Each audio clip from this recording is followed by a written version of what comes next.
এতিয়া ভাগৱত শাস্ত্ৰত ওলাইছে প্ৰসংগক্ৰমে ক'ব লগা হ'ল কলি। এই কলি মানেনো কি?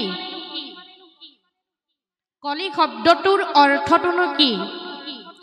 আই এগৰাকীক যদি সোধা যায় যে আই কলি মানেনো কি, আইগৰাকীয়ে ক'ব হৌ যে দেখিছা কোলা চেহেৰাৰ মানুহগৰাকী সেয়াই কলি। কিন্তু প্ৰকৃত অৰ্থত সেয়া কলি নহয়। আকৌ আইগৰাকীৰ নামটো কলি ৰাখিলেও চিন্তা হৈ যায়, কিন্তু কলি সেয়া নহয়। কলি শব্দটোৰ অৰ্থটো বেলেগ। কলি শব্দটো কলহৰ পৰা লোৱা হৈছে। কলহ মানে কাজিয়া পেচাল। যিখন ঘৰত মদাহী থাকিব, জুৱাৰী থাকিব, সেইখন গৃহত আৰু ধূপ ধূনা জ্বলাই ঈশ্বৰ সেৱা গুৰু সেৱা কৰিলেও লাভ নহব। আমি সমস্তজনে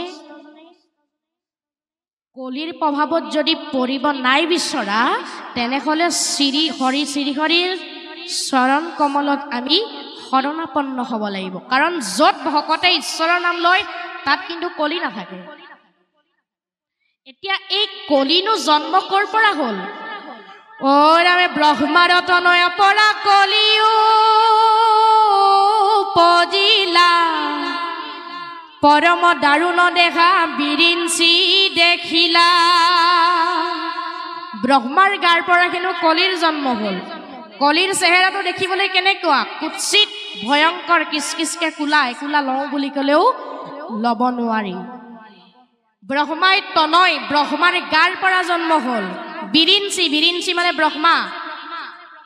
দাৰুণ দেশ মানে কুৎসিত দেশ। ব্ৰহ্মাৰ তনয়ৰ পৰা কলি উপজিলা, পৰম দাৰুণ দেখা বিৰিঞ্চি দেখিলা। ব্ৰহ্মাই কলিৰ চেহেৰাটো দেখিয়েই প্ৰভু ঈশ্বৰক মনে মনে 3 বাৰ স্মৰণ কৰিছে। ৰামকৃষ্ণ নাম উচ্চাৰিয়া 3 বাৰ, কিনো মহামতি দেখি উইহাৰ।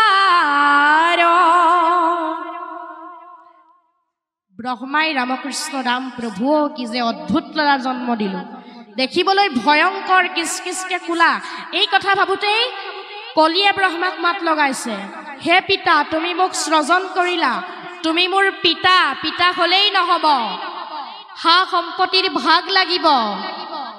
ব্ৰহ্মাই ভাবিলা ই দেখিবলৈ বেলেগ বেলেগেই, ইয়াৰ কথা কাণ্ডবোৰো দেখোন বেলেগ। এই দেখিয়েই ব্ৰহ্মাই নাম থলে কলি। আৰু কলিক থাকিবলৈ জেগা দিলে শুনিব, য'ত জুই থাকিব, য'ত সোণ থাকিব, য'ত স্ত্ৰী থাকিব, য'ত জুৱা থাকিব, য'ত মদ থাকিব, তই তাতেই থাকিবি দুষ্ট কলি। কিন্তু সোণ ঘেৰৌ দুষ্ট কলি, য'ত ভকতৰ বহু ভগৱন্তৰ একান্ত ভকতে তেওঁৰ গুণনাম লৈ থাকে, তই তালৈ কিন্তু ভুলতো নাযাবি। যদিহে যাও, ভগৱন্ত প্ৰভুৰ মহাকৃপে তোক পুৰি ভস্ম কৰি পেলাব। বোলে হ'ব পিতা, সন্তান যিমানেই বেয়া হওক মাক দেউতাকে ভালটোহে কামনা কৰে। আমাৰ যদি ল'ৰাজন বেয়া হয় মাক দেউতাকে কি কৰে? সোনকালে বিয়াখনকে পাতি দিয়ে। এই ব্ৰহ্মাৰো একেই অৱস্থা হ'ল। কলিকো 2গৰাকী বিয়া কৰাই দিলে। সেই 2গৰাকীনো কোন? মলিনী নলিনী নামে 2 ভাৰ্যা দিলা, 2 শান্তৰ সন্তে 4 পুত্ৰ উপজিলা। মলিনী নলিনী নামে 2গৰাকী কন্যাক বিয়া কৰাই দিলে। সেই 2গৰাকীৰ পৰা দুটাকৈ 4টা সন্তানৰ জন্ম হ'ল। কলিৰ সন্তান সেইকেইটাও সাংঘাতিক। ব্ৰহ্মাই ভাবি গুণিয়েই নাম থলে, লোভ মোহ কাম ক্ৰোধ 4 পুত্ৰ জাত, গৰ্ব অহংকাৰ 2 মন্ত্ৰী যে প্ৰধান। লোভ মোহ কাম ক্ৰোধ এইকেইটা হ'ল কলিৰ সন্তান।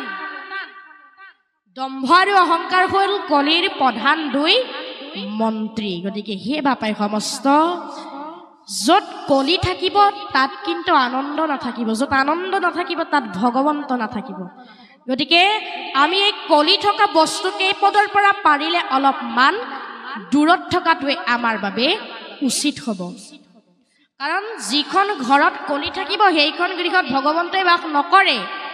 আৰু ভগৱন্তই বাস যদি নকৰে, ঘৰ গুচি কিন্তু বাঁহতল হ'বলৈ বেছি সময় আৰু নালাগিব।